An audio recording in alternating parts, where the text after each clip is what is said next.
আসসালামু আলাইকুম। সবাইকে স্বাগত জানাচ্ছি আমার দেশ মর্নিং নিউজে। সঙ্গে আছি আমি মাহবুবুর রহমান। শুরুতেই সংবাদ শিরোনাম। ইরাকের কুর্দি নিয়ন্ত্রিত গ্যাস ক্ষেত্রে ভয়াবহ ড্রোন হামলা, এরবিলে একাধিক বিস্ফোরণ। ইরানের সঙ্গে চুক্তির ইঙ্গিত ট্রাম্পের, ব্যর্থ হলে ফের হামলার হুমকি। মার্কিন আগ্রাসনের কঠোর জবাব দেওয়া হবে, খাতামুল আম্বিয়ার হুঁশিয়ারি। ইয়েমেনের ড্রোন হামলায় সৌদি আরবের তেল পরিবহন লাইন ক্ষতিগ্রস্ত। গোপনে ইরানে হামলা চালিয়েছে বাহরাইন ও কুয়েত আমিরাতের গোয়েন্দা তথ্য। ফের আন্দোলনের হুমকির ককরোচ পার্টির, মধ্যরাতে মোদী সরকারের বৈঠক। একরামুল হত্যা মামলায় ব্রিগেডিয়ার জেনারেল মিফতাউদ্দিনকে সেনা হেফাজতে। শুনছিলেন সংবাদ শিরোনাম, এবার বিস্তারিত। উত্তর ইরাকের কুর্দি নিয়ন্ত্রিত খোরমোর গ্যাস ক্ষেত্রে ড্রোন হামলা চালানো হয়েছে বলে দাবি করেছে ইরানের রাষ্ট্রীয় সংবাদ মাধ্যম আইআরআইবি। এই গ্যাস ক্ষেত্র থেকে কুর্দি অঞ্চলের অধিকাংশ বিদ্যুৎ কেন্দ্রে গ্যাস সরবরাহ করা হয়। আইআরআইবি জানিয়েছে, উত্তর ইরাকের কুর্দি অধ্যুষিত সুলাইমানিয়া প্রদেশে অবস্থিত খোরমোর গ্যাস ক্ষেত্রে সোমবার দিবাগত গভীর রাতে হামলা চালানো হয়। প্রতিবেদনে বলা হয়েছে, প্রায় একই সময়ে সেখান থেকে প্রায় 200 কিলোমিটার দূরে কুর্দি শাসিত অঞ্চলের রাজধানী এরবিলে কয়েকটি শক্তিশালী বিস্ফোরণের খবর পাওয়া যায়। ইরাকি সংবাদ মাধ্যম এবং ইরানের বার্তা সংস্থা ফার্সের প্রতিবেদনে বলা হয়েছে, মার্কিন কনসুলেটের নিকটবর্তী এলাকা সহ এরবিলে অন্তত 7টি বিস্ফোরণের ঘটনা ঘটেছে। পুলিশ সূত্রের বরাতে জানা গেছে, এরবিলের উত্তর পূর্বে খালিফান ও সোরান এলাকার বিভিন্ন স্থানকে লক্ষ্য করে অন্তত 4টি ইরানি ড্রোন হামলা চালানো হয়েছে। পুলিশের দাবি, সন্দেহভাজন এই ইরানি ড্রোন হামলার পর এরবিলের আকাশে যুক্তরাষ্ট্রের 10টিরও বেশি যুদ্ধ বিমান ও ড্রোন টহল দিতে দেখা গেছে। পুলিশ জানিয়েছে, লক্ষ্যবস্তু করা এলাকাগুলো ও আশপাশে ভয়াবহ অগ্নিকাণ্ডের ঘটনা ঘটেছে। হামলায় ব্যবহৃত 2টি ড্রোন লক্ষ্যবস্তুর কাছাকাছি এসে বিধ্বস্ত হয়েছে। ইরানের সঙ্গে চুক্তি হওয়ার ব্যাপারে আশাবাদ ব্যক্ত করেছেন যুক্তরাষ্ট্রের প্রেসিডেন্ট ডোনাল্ড ট্রাম্প। তিনি বলেছেন, দুই দেশের মধ্যে আলোচনা ইতিবাচকভাবে এগোচ্ছে এবং সমঝোতার ভালো সম্ভাবনা রয়েছে। তবে আলোচনা ব্যর্থ হলে যুক্তরাষ্ট্র আবারও সামরিক অভিযান শুরু করবে বলেও সতর্ক করেছেন তিনি। বার্তা সংস্থা আনাদুলু বলছে, স্থানীয় সময় সোমবার সাংবাদিকদের আলাপকালে ট্রাম্প এসব কথা বলেন। তিনি বলেন, তারা বৈঠক করতে চায় এবং আমরা বৈঠক করছি, দেখা যাক কি হয়। চুক্তি হওয়ার সম্ভাবনা রয়েছে। তিনি আরো বলেন, আমরা যা করেছি তা না হলে তারা আমাদের সঙ্গে আলোচনাতেই বসতো না। ট্রাম্প বলেন, আমরা এখনই ইরানের সঙ্গে আলোচনা করছি, আলোচনা ভালোই চলছে, তাই দেখা যাক কি হয়। ভালো কিছু হওয়ার যথেষ্ট সম্ভাবনা রয়েছে। তিনি আরো বলেন, যদি তা না হয় তাহলে 2 দিন আগে আমরা যা করেছিলাম আবার সেটাই শুরু করব। যুক্তরাষ্ট্রের প্রশাসনের এক কর্মকর্তার বরাতে আনাদুলু জানিয়েছে, মঙ্গলবার হোয়াইট হাউসে নেতানিয়াহুর সঙ্গে বৈঠক করবেন ট্রাম্প। নাম প্রকাশ না করার শর্তে ওই কর্মকর্তা বলেন, বৈঠকে ইরান সংঘাত, লেবাননে ত্রিপক্ষীয় কাঠামো বাস্তবায়নের অগ্রগতি এবং আব্রাহাম চুক্তি আরও সম্প্রসারণের বিষয় নিয়ে আলোচনা হবে। এদিকে পার্স টুডে জানিয়েছে, ইরানের হজরত খাতামুল আম্বিয়া কেন্দ্রীয় সদর দপ্তর এক বিবৃতিতে জানিয়েছে, যুক্তরাষ্ট্র এই অঞ্চলে অস্থিতিশীলতা ও অপতৎপরতা অব্যাহত রাখার অংশ হিসেবে এবং ইরানের বিরুদ্ধে অবৈধ নৌ অবরোধ কার্যকর করার উদ্দেশ্যে গত 3 দিনে আমাদের দেশের উপকূলীয় ও আঞ্চলিক জলসীমায় ইরানের বাণিজ্যিক জাহাজ, নৌযান ও তেলবাহী ট্যাঙ্কারগুলোকে হুমকি দিয়েছে। বিবৃতিতে আরও সতর্ক করে বলা হয়, যুক্তরাষ্ট্রের এই পদক্ষেপকে এ অঞ্চলে যুদ্ধ সম্প্রসারণের প্রচেষ্টা হিসেবে বিবেচনা করা হবে। একই সঙ্গে বলা হয়, ইসলামী প্রজাতন্ত্র ইরানের সশস্ত্র বাহিনী ইতোমধ্যে বাস্তবে প্রমাণ করেছে যে ওই দেশের সন্ত্রাসী সেনাবাহিনীর যে কোনো হুমকি বা আগ্রাসনের কঠোর জবাব দেবে এবং প্রয়োজনীয় ব্যবস্থা গ্রহণ করবে। ইয়েমেনের সশস্ত্র বাহিনীর মুখপাত্র ঘোষণা করেছেন, একাধিক ড্রোনের মাধ্যমে সৌদি আরবের পূর্বাঞ্চল থেকে ইয়ানবু পর্যন্ত তেল পরিবহন লাইন লক্ষ্য করে হামলা চালানো হয়েছে।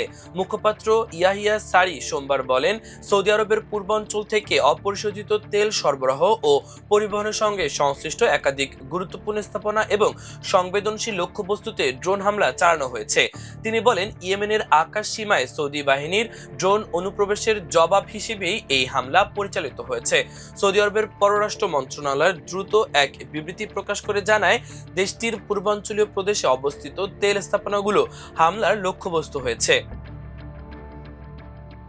ইরানে গোপনে সরাসরি বিমান হামলা চালিয়েছে বাহরাইন ও কুয়েত। চলতি মাসের শুরুতে ওই হামলায় ড্রোন ও ক্ষেপণাস্ত্রের গুদাম সহ কয়েকটি সামরিক স্থাপনা লক্ষ্যবস্তু করা হয় বলে এক প্রতিবেদনে দাবি করেছে মার্কিন সংবাদ মাধ্যম ওয়াল স্ট্রিট জার্নাল। বিষয়টি সম্পর্কে অবগত একাধিক সূত্রের বরাত দিয়ে শুক্রবার এক প্রতিবেদনে সংবাদ মাধ্যমটি জানায়, ইরানের বিরুদ্ধে এটি ছিল বাহরাইন ও কুয়েতের প্রথম সরাসরি সামরিক প্রতিশোধমূলক অভিযান। সূত্রগুলোর দাবি, যুক্তরাষ্ট্র ও ইউরোপীয় প্রযুক্তির যুদ্ধবিমান থাকা সত্ত্বেও তুলনামূলক ছোট বিমান বাহিনীর এই দুই উপসাগরীয় দেশ ইরানের হামলার জবাব না দিয়ে বসে থাকতে রাজি ছিল না। ফলে তারা ইরানের সামরিক স্থাপনাগুলোতে হামলার সিদ্ধান্ত নেয়। প্রতিবেদনে বলা হয়, ওমান ও কাতার দীর্ঘদিন ধরে ইরান ও পশ্চিমা দেশগুলোর মধ্যে ভারসাম্যপূর্ণ নীতি অনুসরণ করে আসছে এবং তারা তেহরানের সঙ্গে সরাসরি সংঘাতে জড়াতে আগ্রহী নন। ওয়াল স্ট্রিট জার্নালের দাবি, যুদ্ধের শুরুর দিকে সৌদি আরব, সংযুক্ত আরব আমিরাতের সঙ্গে ইরানে হামলায় অংশ নিলেও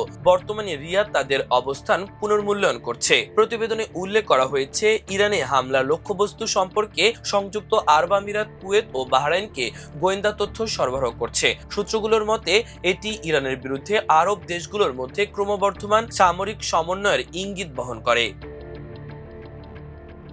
আন্দোলন প্রত্যাহারের পরও বিক্ষোভকারীদের বিরুদ্ধে পুলিশি হয়রানির অভিযোগে ফের উত্তেজনা তৈরি হয়েছে ভারতে। তবে গভীর রাতে কেন্দ্রীয় সরকারের প্রতিনিধিদের সঙ্গে বৈঠকের পর পরিস্থিতি আপাতত শান্ত হয়েছে। বৈঠকে বিক্ষোভকারীদের বিরুদ্ধে মামলা প্রত্যাহার ও ভবিষ্যতে তাদের বিরুদ্ধে ব্যবস্থা না নেওয়ার আশ্বাস দেওয়া হয়েছে বলে জানিয়েছে ককরোচ জনতা পার্টি সিজেপি। সংবাদ মাধ্যম এনডিটিভি বলছে, সোমবার গভীর রাতে কেন্দ্রীয় সরকারের প্রতিনিধিদের সঙ্গে সিজেপির এই বৈঠক হয়। বৈঠকের পর সিজেপি জানিয়েছে, কোনো বিক্ষোভকারীকে একা ফেলে রাখা হবে না, আমরা সবাই একসঙ্গে আছি। সংগঠনটির দাবি, সরকার তাদের আশ্বাস দিয়েছে যে বিভিন্ন রাজ্যে বিক্ষোভকারীদের সুরক্ষা নিশ্চিত করতে প্রয়োজনীয় প্রজ্ঞাপন জারি করা হবে। এর কয়েক ঘন্টা আগে সিজেপি অভিযোগ করেছিল, বিক্ষোভকারীদের বিরুদ্ধে পুলিশি পদক্ষেপ না নেওয়ার বিষয়ে সরকারের সঙ্গে হওয়া সমঝোতা ভঙ্গ করা হচ্ছে। এ নিয়ে তারা নতুন করে আন্দোলনেরও হুঁশিয়ারি দিয়েছিল। তবে পরে কর্মকর্তারা বিহার ও আসাম সরকারের জারি করা প্রজ্ঞাপনের কপি তাদের কাছে তুলে দেন। ওই প্রজ্ঞাপনে বিক্ষোভকারীদের জন্য ছাড় দেওয়ার কথা বলা হয়েছে। 2018 সালে কক্সবাজারের টেকনাফ পৌরসভার কাউন্সিলর একরামুল হক হত্যার ঘটনায় জড়িত থাকার অভিযোগে বাংলাদেশ সেনাবাহিনীর ব্রিগেডিয়ার জেনারেল মিফতাউদ্দিন আহমেদকে সেনা হেফাজতে নেওয়া হয়েছে।